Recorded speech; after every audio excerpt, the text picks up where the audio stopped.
वृत्तों से संबंधित क्षेत्रफल 10th का मैथमेटिक्स में ये पाठ 24 हुआ। प्रश्नावली 12.3 का 8वां हिसाब। ये आकृति 12.26 है। इसमें दिया है आकृति 12.26 एक दौड़ने का पथ यानी रेसिंग ट्रैक दर्शाती है, जिसके बाएं और दाएं सिरे अर्धवृत्ताकार है। यानी ये आकृति जो है एक दौड़ने वाला है रास्ता। गाड़ी घोड़ा भी चल सकती है। मान लो यहाँ से कोई आदमी दौड़ना शुरू किया तो सीधे दौड़ते दौड़ते ये वृत्ताकार पथ पर, जो कि अर्धवृत्ताकार है, देख रहा है आकृति से ही लग रहा है, और ये सीधी सड़क है। फिर ये अर्धवृत्ताकार सड़क है, फिर यहाँ से ये सीधी सड़क है, यहाँ पर अर्धवृत्ताकार सड़क है। तो आकृति 12.26 एक दौड़ने का पथ रेसिंग ट्रैक दर्शाती है, जिसके बाएं और दाएं सिरे अर्धवृत्ताकार है। अर्धवृत्ताकार का अर्थ हुआ जैसे इसको मिला दो,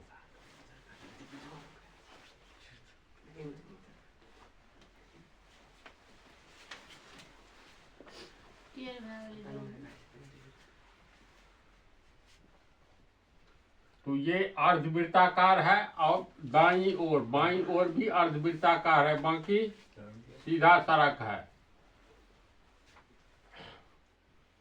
दोनों आंतरिक समानांतर रेखाखंड के बीच की दूरी 60 मीटर है। इसमें चलो नाम दे देते हैं। यहाँ A, B, C, D, E, F, G, H।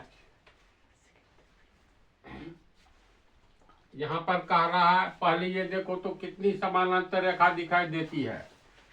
यहाँ पर क्योंकि सड़क है तो AE समानांतर BF है, इधर CG समानांतर DH है, और फिर देखो AE समानांतर BF समानांतर CG समानांतर DH है ना। तो इसमें प्रश्न में है दोनों आंतरिक समानांतर रेखा खंडों के बीच की दूरी 60 मीटर है। यानी आंतरिक यानी अंदर वाला जो ये दोनों रेखा खंड है, इसके बीच की दूरी 60 मीटर है। अर्थ ये हुआ, अगर हम लोग ये वाला दूरी, चलो नए सिरे से ये दूरी आंतरिक समानांतर रेखा खंड के बीच की दूरी ये दिया है 60 मीटर, तथा इनमें से प्रत्येक रेखाखंड 106 मीटर लंबा है। ये तो अर्धवृत्त वाला ये नहीं, बल्कि ये सीधा वाला ये रेखाखंड जो है, तो यदि तथा इनमें से प्रत्येक रेखाखंड 106 मीटर लंबा है। DH भी 106 metre, CG 106 metre, BF 106 metre, AE 106 metre. ये हो गया 106 मीटर। ये भी उतना ही, ये भी 106 मीटर। फिर दिया है यदि यह पथ 10 मीटर चौड़ा है, ये रास्ता जो है, रास्ते की चौड़ाई ये हुआ 10 मीटर, कहीं से लो 10 मीटर, यहाँ भी लेंगे 10 मीटर, ये लेंगे ये भी 10 मीटर, प्रत्येक जगह 10 मीटर। यानी यहाँ से लेकर के ये चौड़ाई 10 मीटर MN, इसको मान लो P, ये चौड़ाई हुआ Q, PQ 10 मीटर, कहीं से लेंगे चौड़ाई 10 मीटर, MN 10 मीटर। यानी अब हम लोग डाटा तैयार करें तो ज्ञात कीजिए। अब क्या ज्ञात कर रहे हैं, छोड़ो, डाटा के अनुसार आंतरिक समानांतर रेखा खंडों के बीच की दूरी 60 मीटर। तो आंतरिक समानांतर रेखा ये हुआ, इसके बीच की दूरी ये MN, ये NP कितना है 60 मीटर, और BC भी 60 मीटर है, FG भी 60 मीटर है। तो इसको हम लोग लिख सकते हैं BC, दोनों आंतरिक रेखाखंड के बीच की दूरी BC बराबर NP FG बराबर FG, ये 60 मीटर। इसके बाद MN, ये कितना चौड़ा रोड है? 10 मीटर। तो MN 10 मीटर, तो PQ भी 10 मीटर, यानी MN बराबर PQ बराबर GH बराबर, ये भी तो 10 मीटर चौड़ा है, बराबर EF बराबर GH, CD 10 मीटर। हाँ, सीधी भी हुआ। अब मान लो अगर हम लोग ये दूरी ले, ये रास्ता तो है, इसकी चौड़ाई यानी प्रत्येक जगह रास्ते की चौड़ाई 10 मीटर, तो ये भी हो गया तुमको 10 मीटर। ST मान लेते हैं इसको।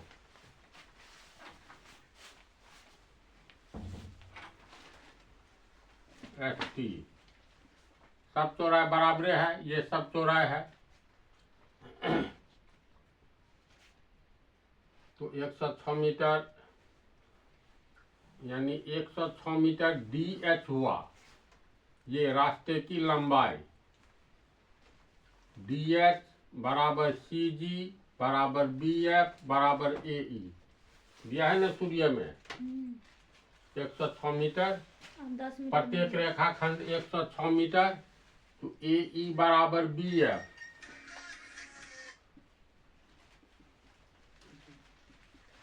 AE बराबर BF बराबर CG बराबर DH बराबर 106 मीटर। डाटा में इतना ही दिया हुआ है।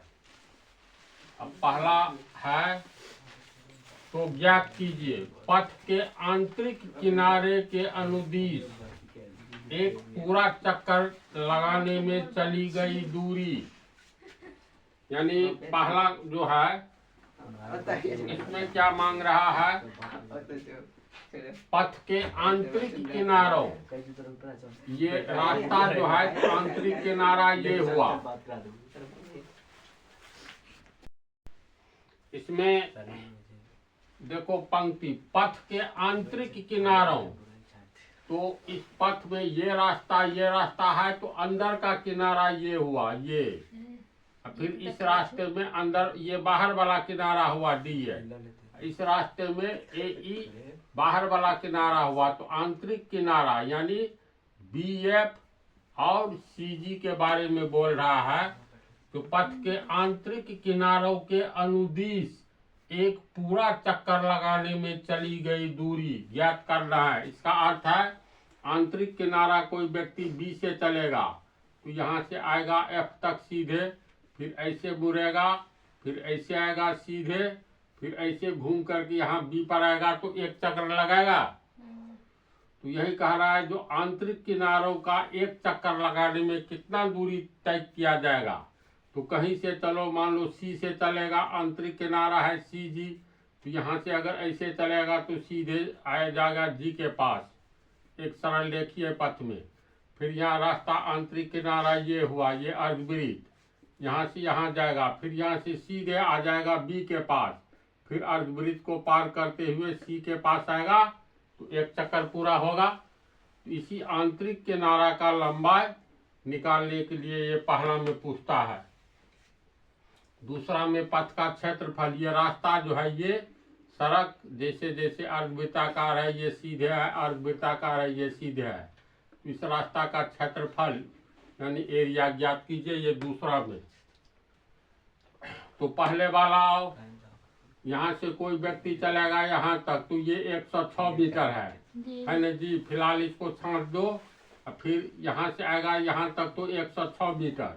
तो 106 मीटर 106 मीटर 212 मीटर चला, तो ये दूरी निकालना है। ये कितना मीटर है इधर ये, तो ये निकाल करके जोड़ दो, 106 212 में इसकी लंबाई जोड़ दो तो आंसर निकल गया।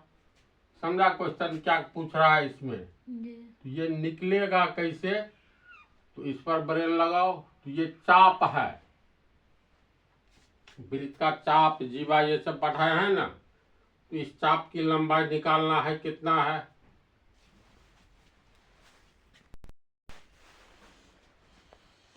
ये प्रश्न में देखो क्या दिया है, बाएं और दाएं सिरे अर्धवृत्ताकार है।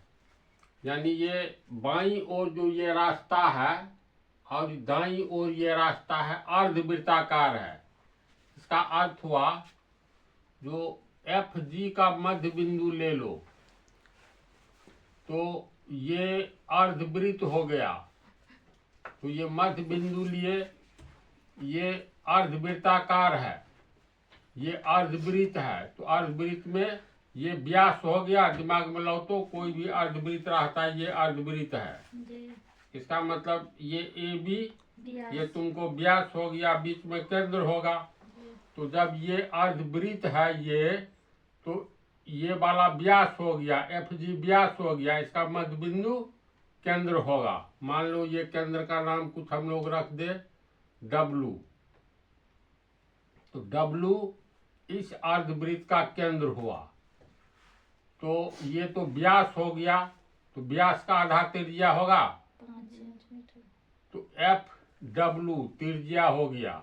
ये त्रिज्या कितना होगा? तो देखो आंतरिक चौड़ाई है 60 मीटर। 30 तो ये 60 मीटर, 60 मीटर व्यास, तो आधा त्रिज्या। 30 मीटर। तो एफ डब्लू या बराबर डब्लू जी, ये त्रिज्या हो गया F W. 30 centimetre. F W बराबर आर बराबर 30 सेंटीमीटर। कैसे हो गया, समझ गया ना? जी। दिया हुआ है ये 60, तो ये भी 60। फिर इधर की बात करो, ये त्रिज्या तो निकल गया, ये अर्धवृत्त का त्रिज्या। तो त्रिज्या के आधार पर अर्धवृत्त का, पूरे वृत्त का परिधि, जैसे ये वृत्त है तो इसकी लंबाई को हम लोग परिधि कहते हैं। तो इसका फॉर्मूला क्या होता है? 2 पाई आर। यानी यहाँ एक बिंदु ओ लिए, यहाँ से धागा ऐसे बैठाएंगे, यहाँ तक जाएगा, फैला करके माप लो जितना सेंटीमीटर या मीटर हो। तो इसी को परिधि कहा जाता है। तो ये हो गया पूरा लंबाई 2 पाई आर। तो आधा इसका करेंगे तो ये अर्धवृत्त हो गया। तो पूरे वृत्त का, यानी 2 ठो अर्धवृत्त का 2 पाई आर, तो आधा का 2 से भाग दे दो, कट गया। तो इसका मतलब ये हो गया पाई आर, या ये हो गया पाई आर, होगा ना? तो ये इसकी लंबाई हो गया पाई आर। तो अर्ध परिमिति, अर्ध परिमिति का मतलब पूरा परिधि हो गया पूरा, आधा परिधि, जिसको अर्ध परिमिति कहेंगे। ये हुआ पाई आर। पाई का मान 22/7 आर। आर कितना निकला है? 30 cm। नहीं कटेगा, 22 या 66, 660 cm/7। ये अर्ध परिमिति निकल गया। ठीक उसी तरह इधर से लेंगे तो ये कितना है? ये 60 है, तो ये भी 60। ये अर्धवृत्त है 30। तो ये भी उतना ही होगा, जी। क्योंकि ये और ये समान लंबाई का, इसीलिए क्योंकि ये एफ जी है 60 मीटर, ये भी है 60 मीटर। तो 30 मीटर इसका भी न त्रिज्या होगा आधा, तो त्रिज्या 30 मीटर इसका भी होगा। तो आधा परिमिति होगा तुमको पाई आर। तो घुमा फिरा करके इतना ही रिजल्ट आएगा। तो ये भी हो गया ये रास्ता की लंबाई 660 cm/7। इसकी लंबाई कितना? इसकी लंबाई इतना। दोनों को जोड़ देंगे तो यहाँ से यहाँ तक जाने में और यहाँ से यहाँ तक जाने में दूरी निकल जाएगी। तो इसको जोड़ेंगे 660/7 + 660/7 cm, 66 दूनी 132, ये हो गया 1320 बटा 7 cm। इस रास्ते की लंबाई जो अर्धवृत्त का आधा परिधि है, इस रास्ते की लंबाई जोड़ करके इतना हुआ। फिर आ जाओ, ये निकल गया, ये निकल गया। कोई व्यक्ति यहाँ से चलेगा तो इतना दूरी तय करेगा। ये है 106 मीटर। सीएम नहीं, मीटर में है। सीएम लिख दिए हैं, सब कुछ तो मीटर में है ना, तो मीटर हुआ।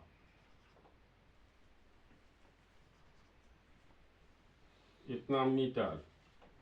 इसमें क्या जुटेगा? इसमें जुटेगा रास्ते का ये वाला लंबाई 106 मीटर, ये वाला 106 मीटर, तो 106 212, तो 212 मीटर। इधर वाला हो गया, इधर ये जोड़ करके 1320 बटा 7 मीटर, तो 1320 बटा 7 जोड़ दो। ये दोनों को जोड़ देंगे तो ये आंतरिक रास्ता का पूरा लंबाई निकल जाएगा। तो जोड़ने पर होता है कितना, तो ये निकालेंगे तो 212 मीटर जोड़ 1320 बटा 7, ये मीटर में है। 212 को 7 से गुना करेंगे तो 1484 होगा। 12 सत्ते 84, 2 सत्ते 14 होगा ना, 1484 मीटर।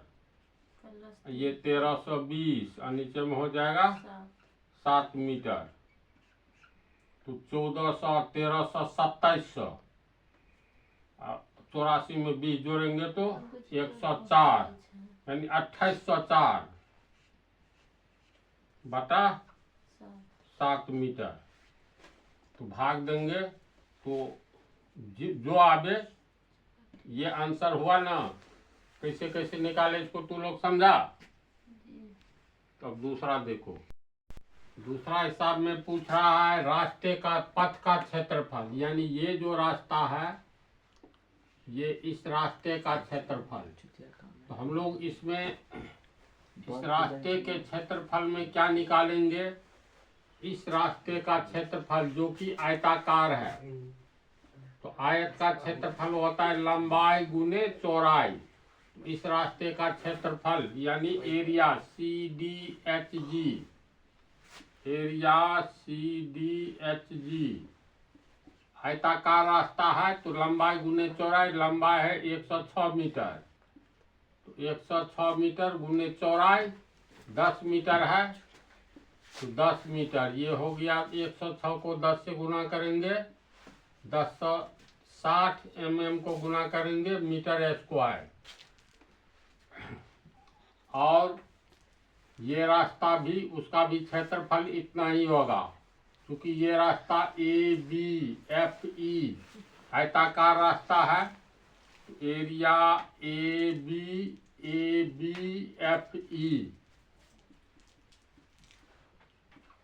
बराबर लंबाई गुने चौड़ाई। ये लंबाई 106, ये लंबाई भी 106, चौड़ाई 10, तो 106 मीटर गुने 10 मीटर, ये भी हो गया 1060 मीटर स्क्वायर। अब ये वृत्ताकार पथ का क्षेत्रफल कैसे निकालेंगे? तो ये अर्धवृत्त है, इससे इधर वाला अर्धवृत्त है, इस अर्धवृत्त में से छोटे अर्धवृत्त का क्षेत्रफल घटा देंगे, इस वृत्ताकार रास्ते का ये क्षेत्रफल निकल जाएगा। तो वृत्ताकार रास्ता का क्षेत्रफल, दाईं ओर का वृत्ताकार यानी दाईं ओर के वृत्ताकार रास्ता का क्षेत्रफल,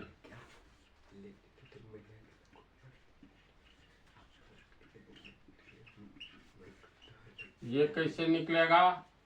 बड़े अर्धवृत्त के क्षेत्रफल में से छोटे अर्धवृत्त का क्षेत्रफल घटा दो, इस रास्ता का क्षेत्रफल निकल जाएगा। तो बड़े अर्धवृत्त का क्षेत्रफल पाई r स्क्वायर, बड़ा R लिए हैं बड़े वृत्त की त्रिज्या, माइनस ये अर्धवृत्त है तो पाई आर स्क्वायर, पूरे वृत्त का तो 2 से भाग देंगे तो अर्धवृत्त का क्षेत्रफल निकल गया बड़े वाले का, इसमें से घटा देंगे छोटे वाले ये रंगीन पार्ट का क्षेत्रफल अर्धवृत्त का, तो इसका होगा पाई आर, आर हुआ इस छोटे वृत्त की त्रिज्या, पाई आर स्क्वायर बटा 2, और पाई बटा 2 कॉमन ले लो,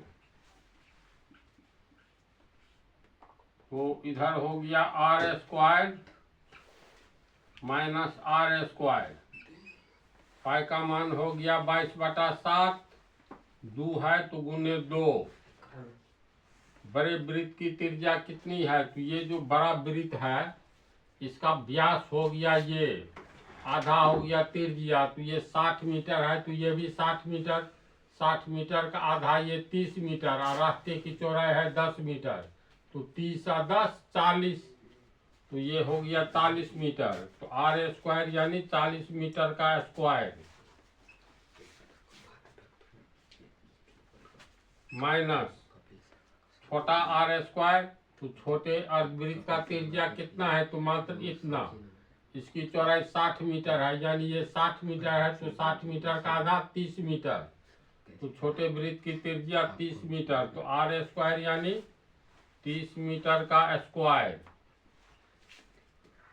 इसको हल करोगे तो ये हो जाएगा तुमको, ये 2 कट गया तो ये 11/7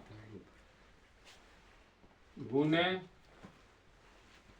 40 मीटर का स्क्वायर हो जाएगा 1600, 40 को 2 बार गुना करेंगे 1600 मीटर स्क्वायर, माइनस 30 मीटर का स्क्वायर हो जाएगा, 30 को गुना करेंगे 900 मीटर स्क्वायर, फिर ये हो गया 11/7 गुने 1600 में से 900 गया तो 700, तो 700 मीटर स्क्वायर, फिर इसको अगर हम लोग 7 को काटेंगे 700 तो इधर 100 होगा, 100 को 11 से गुना करेंगे तो 1100 मीटर स्क्वायर, तो इसका जितना होगा सेम उसका भी इतना ही होगा, क्योंकि दोनों की त्रिज्या में मिलाओगे तो ये त्रिज्या बड़े वृत्त का ये त्रिज्या समान है, छोटे वृत्त का ये त्रिज्या छोटे वृत्त की इस त्रिज्या के समान है, 1100 मीटर स्क्वायर, इसका भी 1100 मीटर स्क्वायर जोड़ दो तो 1100 2200 हो गया, तो वृत्ताकार रास्ते का इसमें जोड़ दो 2200 मीटर स्क्वायर, टोटल को जोड़ेंगे 22 10 32 10 42 और 60 60 120, तो 4320 मीटर स्क्वायर रास्ते का क्षेत्रफल होगा। समझ गया इसको? ये हिसाब पूछता नहीं है लेकिन हिसाब इजी है, तो इस पार्ट का ये हिसाब थोड़ा लंबा था, तो ये पार्ट को समाप्त समझो।